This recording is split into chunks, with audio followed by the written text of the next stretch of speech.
The day Nathan Caldwell came home early, he thought the danger was already behind him. The flight was over. The deal was closed.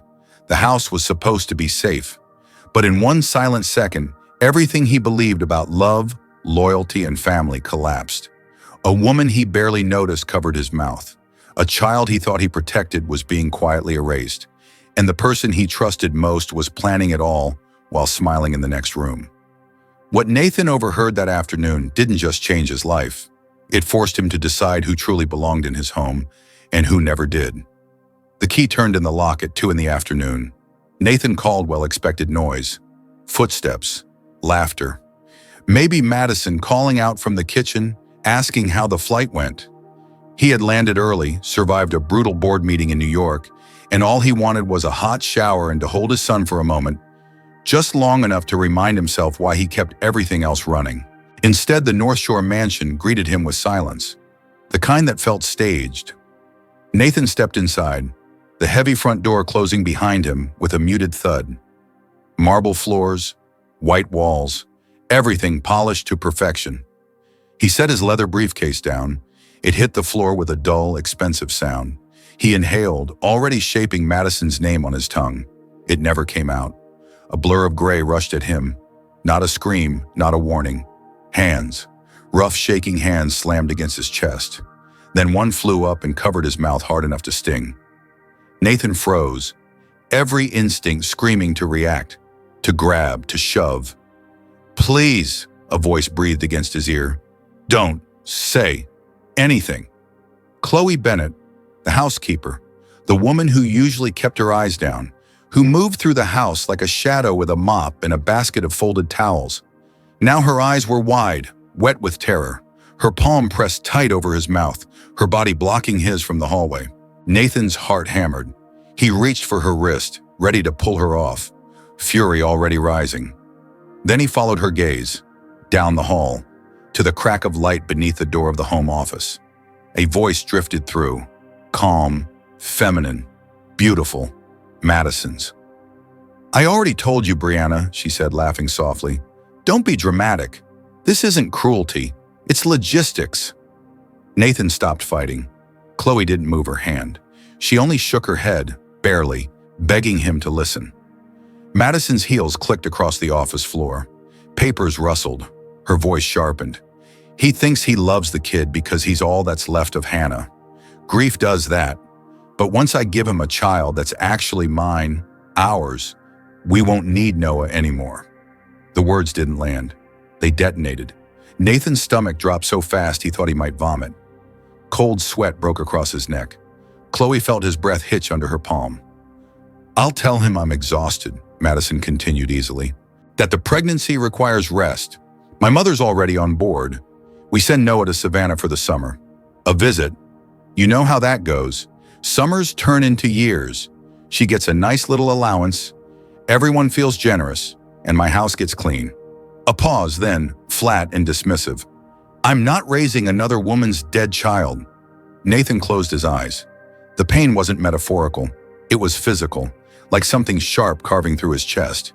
He pictured Noah's face, the way his son watched the world silently, eyes too serious for 2 years old. Chloe slowly loosened her hand as Nathan's fingers closed gently around her wrist, not to remove it, to promise. "I won't make a sound." She let go. On the sofa in the entry hall, Noah sat exactly where Chloe had left him. Small, still, watching, not crying, not looking at his father. His gaze was fixed on Chloe with absolute trust, as if waiting for her to come back and make the world right again. Something broke quietly inside Nathan. Minutes later, Chloe slipped down the service hallway with Noah in her arms. Nathan waited, counted his breaths, then opened the front door again and slammed it hard enough to echo. "Madison!" he called, forcing warmth into his voice.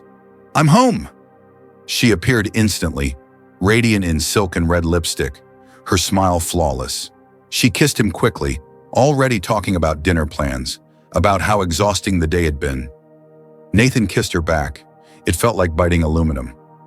"Where's Noah?" he asked. Her smile twitched. Just a flicker. "Oh, him?" She waved a hand. "Teething. Screamed all morning. The agency nanny is useless. Honestly, Nathan, sometimes I don't know what to do with him." As if summoned, Chloe appeared at the kitchen doorway, eyes down, posture folded in on itself. Noah was calm in her arms, playing with a loose button on her gray uniform. "Bring him here," Madison said sweetly. "Daddy wants to see the baby." Chloe hesitated, barely a second. When Madison pulled Noah from her arms, the house erupted. Not whining, not fussing, pure panic. Noah arched his back, his face flushing red, tiny fists pushing against Madison's chest as if her perfume burned. His scream cut through the room, raw and desperate. "You see?" Madison said, exasperated, bouncing him too roughly. "I try. He just hates me." Nathan felt something dark coil in his gut. "He doesn't hate you. He's afraid of you." "Give him back," Nathan said. She resisted, performing tenderness for an invisible audience. Then his voice dropped, sharp as glass. "Madison, now!" She released Noah into Chloe's arms with a huff.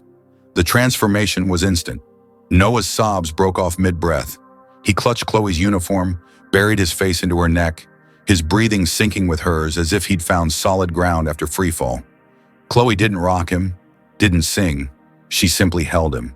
Later, when Madison was upstairs humming in the shower, Nathan found Chloe in the kitchen drying bottles. "Thank you," he said quietly. She flinched, bracing for anger. "Why does he trust you like that?" Nathan asked. "I'm his father. Sometimes he cries with me. With you. He disappears." Chloe stared out the window, her reflection pale against the glass. "I grew up in foster care," she said, "until I was 18. Kids know the difference between being held because it's your job and being held because someone cares." She swallowed. "Children don't understand promises, sir. They understand arms." That night, Nathan didn't drink the water Madison left by his bed. He lay awake, watching her sleep, the message from Brianna glowing in his mind. The one Chloe hadn't mentioned. "Have you got the medicine to make him sleep deeper tonight? We need to talk without interruptions." By morning, Nathan knew. This wasn't over. It was just beginning. Nathan Caldwell did not confront Madison the next morning. That would have been too easy, too clean. And Madison Hale was not a woman who lost gracefully. If he exposed her now, she would cry, twist the story, walk away with sympathy, lawyers, and enough time to rewrite herself as the victim. Nathan had spent his life negotiating hostile takeovers. He knew when to strike and when to let the other side believe they were winning. So he stayed quiet. He told Madison he wasn't feeling well. A headache, jet lag. He canceled his meetings and stayed home, letting the house fall into its familiar rhythm. The illusion of peace. Madison kissed his cheek absently, already checking her phone. "I have an appointment downtown," she said lightly. "Something boring. I'll be back by lunch." Nathan nodded. He did not ask which clinic. As soon as the garage door closed behind her, the house exhaled. Chloe was already in the kitchen, Noah balanced on her hip, spooning soft papaya into his mouth with patient fingers.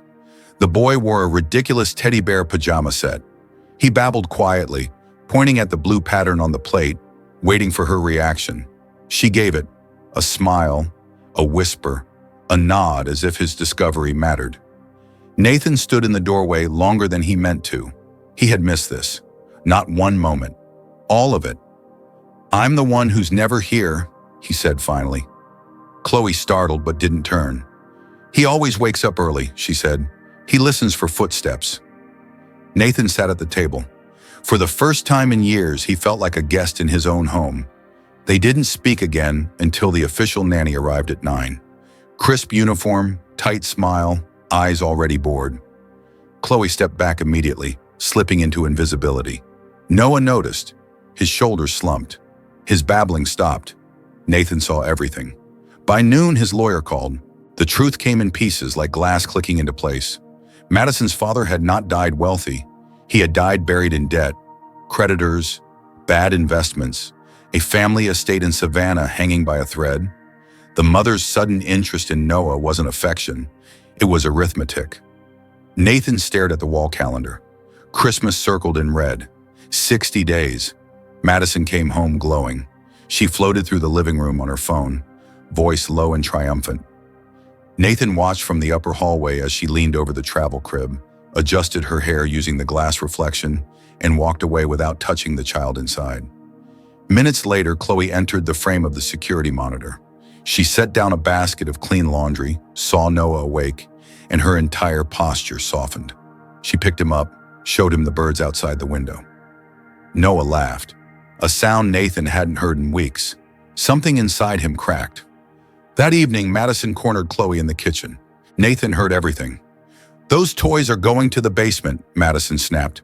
"The new nursery will be designer, not plastic junk his mother bought." Chloe's voice was quiet but steady. "That rattle helps him sleep. It's the only one he holds when he's scared." "He shouldn't be scared," Madison said coldly. "He should grow up." "Put everything away," she continued. "And if I see you holding him outside your hours again, I'll make sure Nathan understands you're confused about your role. You're the help, not his mother." Nathan stepped into the light. "Leave the toy," he said.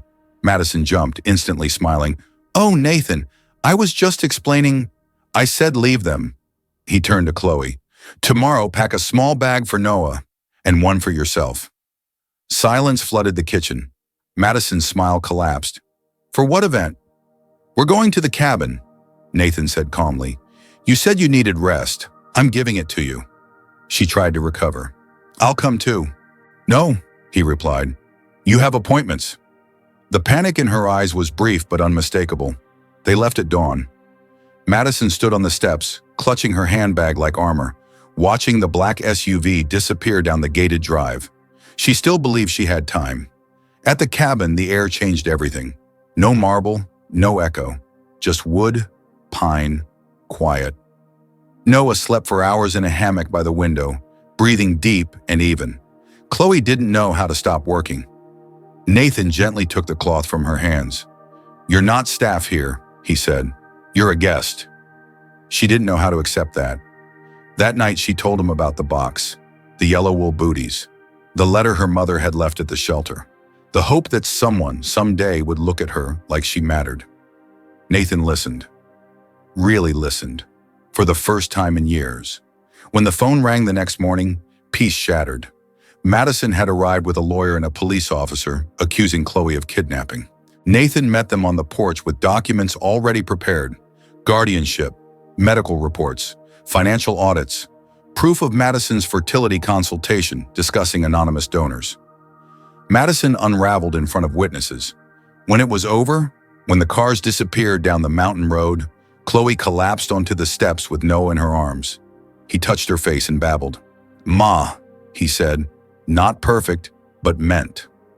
Chloe looked at Nathan in terror. "I should leave now, shouldn't I?" Nathan took her hands. "You were never the help," he said. "You were the heart." The morning after the police cars disappeared down the mountain road, the cabin felt strangely alive. Not loud, not busy. Alive in the way a place feels after a storm has passed and the air finally remembers how to breathe. Nathan woke before sunrise. He lay still for a moment, listening. No heels on marble, no phone vibrating on silk sheets, no tension pressing against his ribs. Just wind in the pines, wood creaking, and a soft, uneven sound coming from the living room. He followed it barefoot. Chloe was sitting on the floor back against the couch. Noah asleep on her chest. She was humming. Not a song Nathan recognized. Something simple, almost unfinished, as if it had been invented for this exact moment and no other. She stopped when she saw him. "I'm sorry," she whispered automatically. "I didn't mean to wake you." "You didn't," Nathan said. "I've never slept better." She looked at him then, really looked, as if checking whether that was safe to believe. Noah shifted, his small fingers tightening in the fabric of her sweater. She didn't move. Nathan sat across from them on the floor. For the first time since Hannah's funeral, the grief came without knocking. He spoke quietly, about the hospital room, about how Hannah had smiled even as her hands went cold, about how he had promised her he would protect their son, then confused protection with money, walls, and silence. "I thought if I kept everything perfect, nothing bad could reach him," he said. "I didn't realize I was the one leaving him alone." Chloe listened without interrupting. No advice, no pity, just presence. "That's not failure," she said finally. "That's grief wearing a suit." Something in Nathan loosened. They returned to the city a week later. The mansion looked different the moment they stepped inside. Not emptier, exposed. Madison's perfume was gone. Her shoes, her voice, the echo of her certainty. The house felt like a stage after the audience leaves. Nathan didn't waste time. The engagement was legally dissolved within days. Statements were released, accounts frozen. Madison's family debts were uncovered and quietly transferred back where they belonged. Her name vanished from invitations, boards, plans. She tried once more. A message, then another, then a threat. Nathan never answered. He installed new routines instead. Noah moved into a sunny room overlooking the garden. Chloe didn't wear gray anymore. Nathan insisted on it, awkwardly, like a man learning a new language. She chose soft colors, sweaters, things that didn't hide her. They hired a child therapist, a pediatric specialist, not because something was wrong, but because Nathan refused to confuse silence with peace again. Progress came in pieces. Noah learned to sleep through the night, then to laugh loudly. Then one afternoon, standing between Nathan and Chloe in the kitchen, he pointed at Chloe and said clearly, without hesitation, "Mama." Chloe froze. Nathan felt the word land like a bell inside his chest. Not jealousy, relief. If love could choose, it had. Later that night, Chloe stood in the doorway of Nathan's study, hands twisting together. "I should correct him," she said. "I don't want to confuse him." Nathan closed the folder he'd been pretending to read. "Love doesn't confuse children," he said. "Lies do." She swallowed. "And you?" He met her eyes. "I'm learning how to be his father. You're teaching me." The line between gratitude and something deeper blurred slowly, the way it should. There were no dramatic confessions, no sudden kisses in the rain. Just moments that stacked quietly on top of each other. Shared breakfasts, exhaustion, laughter over burned toast, arguments about bedtime routines that ended in compromise. One evening, months later, after Noah had fallen asleep clutching both their fingers, Chloe finally spoke the fear she'd been carrying. "What happens when you don't need me anymore?" Nathan answered without thinking. "That's when I'll need you most." The adoption paperwork came next. Not as a replacement, as a recognition. Chloe cried when she signed, not loudly, just tears slipping down onto the page. Nathan placed his hand over hers, steadying it. "You're not being rescued," he said softly. "You're being seen." On Noah's third birthday, the house was full, not of investors or curated guests, but of neighbors, therapists, teachers, people who knew Noah as a child, not an accessory. Chloe baked the cake. It leaned slightly to one side. Noah didn't care. He ran across the lawn, fell, stood up, and ran again. Nathan watched him, the way a man watches something he almost lost. That night, when the house was quiet again, Chloe found Nathan on the porch. "I never learned how to want things for myself," she admitted. "I only learned how to stay useful." Nathan took her hand, the same hand that had once covered his mouth to save his son. "Then let's learn together," he said, slowly, without fear.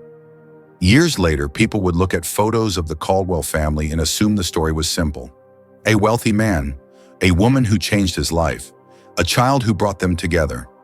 They would never see the moments that mattered most, the silence before courage, the hand over a mouth, the decision not to look away.